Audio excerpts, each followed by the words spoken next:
let's go on Shark Tank because look at I've interviewed over the last several months a number of people who've been on Shark Tank, and I've learned a lot more about the inner workings of the show as it relates to having to apply for it. Some people, one guest they were Turbo Trust who ended up striking a deal with Kevin O'Leary, and it seems like that panned out, but they were denied the first time and ended up going back the Oh, second time and kind of getting accepted and striking a deal.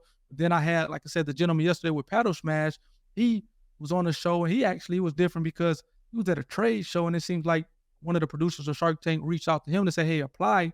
And he had a sour taste because he had applied to Shark Tank, or he was on Shark Tank maybe 10 years or so earlier with his niece, and the episode didn't air, ooh, and they didn't get a deal. But it seemed like this time around with Paddle Smash, that episode aired obviously, and they got a deal with I think it was Rob and Mark Cuban, but mhm.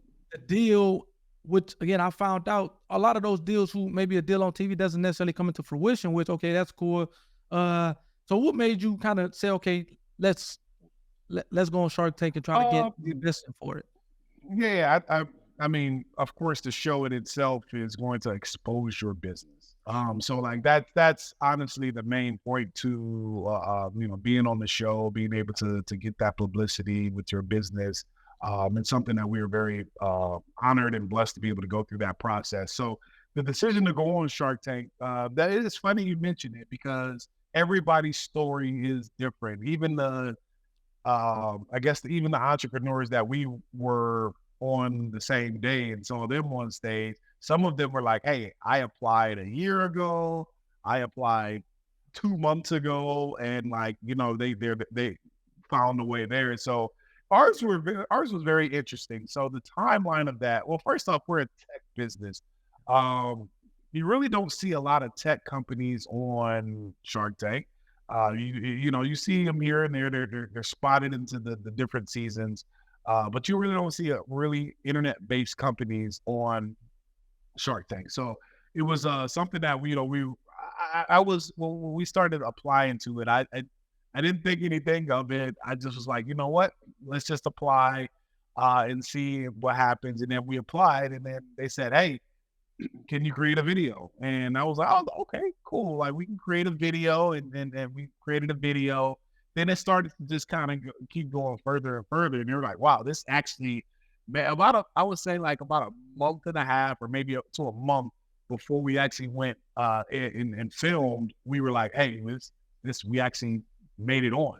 We actually met with all the producers and all that stuff, and actually, got to the end of it because there's about we were told about 30,000 applicants per season. Yep, for So, sure. and you recall, it's probably about between 90 to 110 companies that pitch per season, and then you boil it down, maybe about like 80 to 95 of them actually get aired.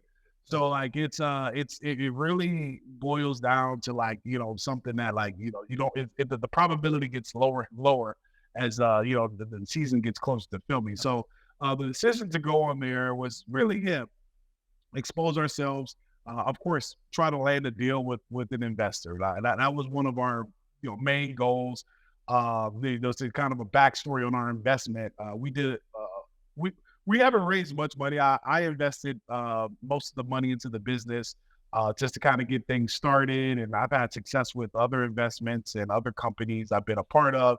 So really, I just was investing the money into it. And the reason I did that was just ownership.